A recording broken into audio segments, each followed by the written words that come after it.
hand, I think, is worth noting here. So we get this.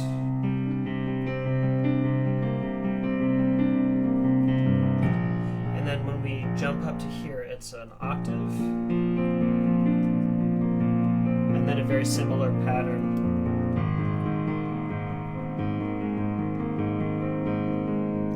So that pattern requires some dexterity, but it does follow the beat pretty cleanly.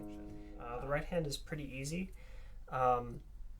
The side or the slide down with that part, just make sure to emphasize the chords and then play those thirds very quietly. So it's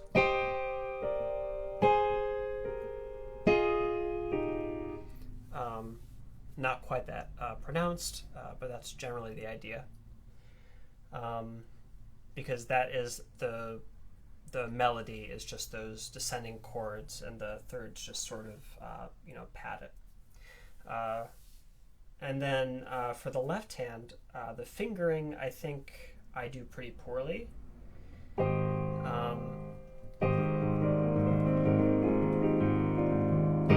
This part, this is all I do. So my left hand fingering there, I think, is pretty bad. If you can come up with a better way to do it, please do it that way. That was the way that I could get it to work. But the jumps feel really big, and this getting that to feel fluid does take a while. So yeah.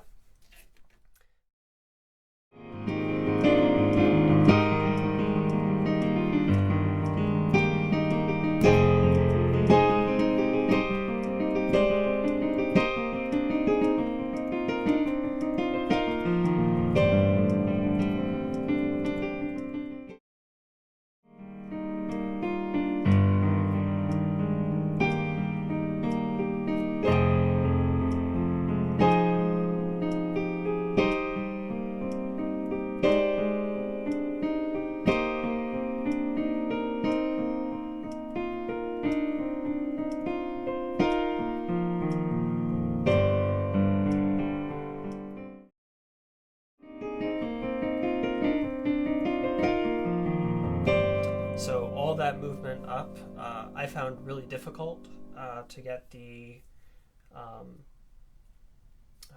that to come together.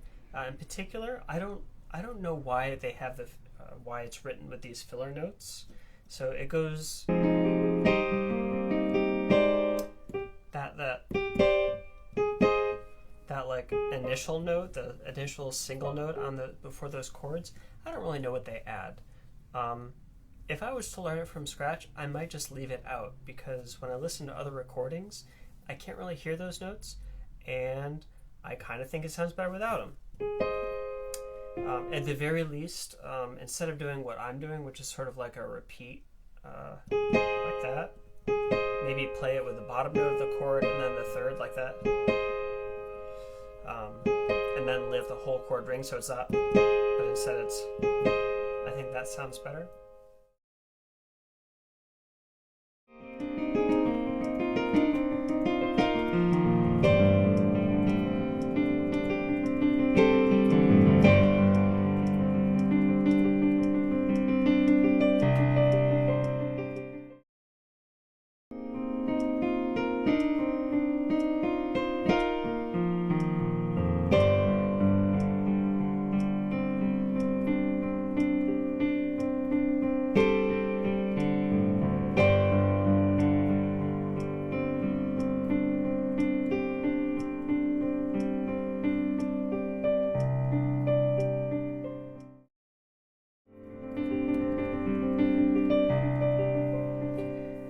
Really not that difficult. Just a couple of chords on the right hand. My fingering for this section is pretty sloppy, but it does the job. And for a lot of these sections that are pretty easy, once it felt okay to me, I just moved on.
So it's just that pattern in a pretty easy place, and then a pretty simple bass line. It's building up to the next section. So when I play it to myself, a lot of times I tweak the left hand. So I still do the C and the E flat. But then for the A flat, I play an octave. And same with the F. And I think that adds a little bit of depth. You have to be really easy on it. Like, you have to not strike those hard. Otherwise it feels too like... and you don't want that. But you can give it a little bit more growl. And I think it lets you push into the next section a little bit more fluidly.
So this section is one of the most difficult to me to this day.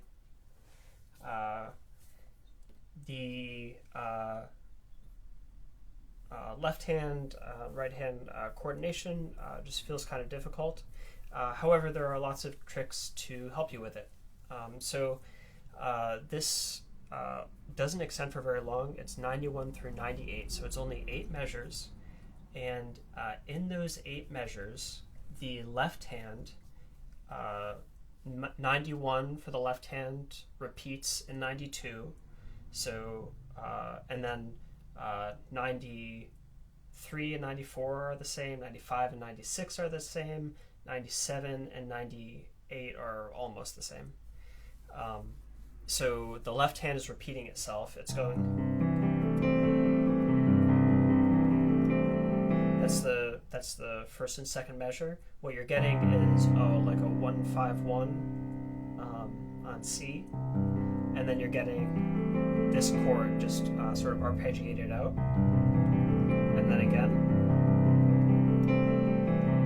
and then it goes up to this. So note my fingering here. At first, I used the same fingering as the first section for the second section. Sorry. So that's how I did the third and fourth measure initially. However, I found that it was really difficult to keep that section clean. And so I ended up using different fingering for that second section. So from the section in C, I instead do this. So I have 1, 3, 5 on my pinky, middle finger, and pointer finger, and then my thumb hits the first note of the chord. And you can see how fluid that makes the fingers. And that took this section, that second pair, from being the least reliable part to being maybe the most reliable part and the most smooth part. If you're like me, you may have trouble transitioning your hand from the first one to the second one. For me, the key is to watch the wrist placement. So when you go to here, because your wrist is spreading out, the center of your wrist is going to be in a different place. Luckily, it's pretty easy. When I'm here, the center of my wrist is right around here. And you'll note that we're going to go from a C to an E flat. And so if the center of my wrist is on a G, luckily it's as simple as going up a minor third to the B flat. We're just like centering my wrist. So just like we're going up a minor third from the C to E flat, the center of our wrist is moving from a G to a B flat. So I go from here. So when I aim here, what I'm aiming is to spread out my hand until the center of my wrist is out here. And that helps me roll onto this left hand really easily. And then the third set, again, all these are repeated, is an A flat, 1, 5, 1, and then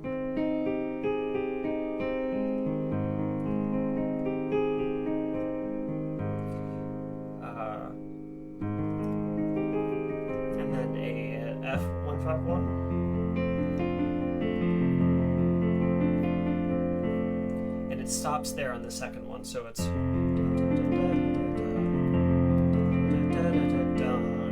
it stops. So just when you're practicing, make sure that you cut off the last couple of notes of that repeated section. And that's the left hand. When you practice it alone, it's really not that bad. It really isn't. It's just some arpeggios left hand. Then the right hand is playing the exact same thing for the first 6 measures, so it repeats 6 times.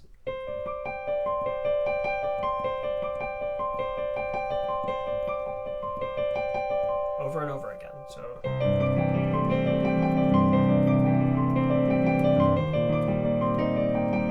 So over and over again, just 6 times. The only thing difficult is the coordination. And then for the last 2 measures of the section, there's only a minor change. So it goes from 2,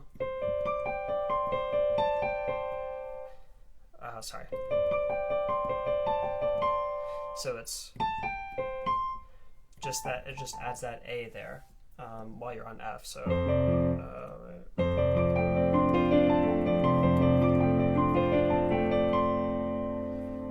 and know that that left hand will stop, but you will still have a couple of notes on the right hand before the section finishes.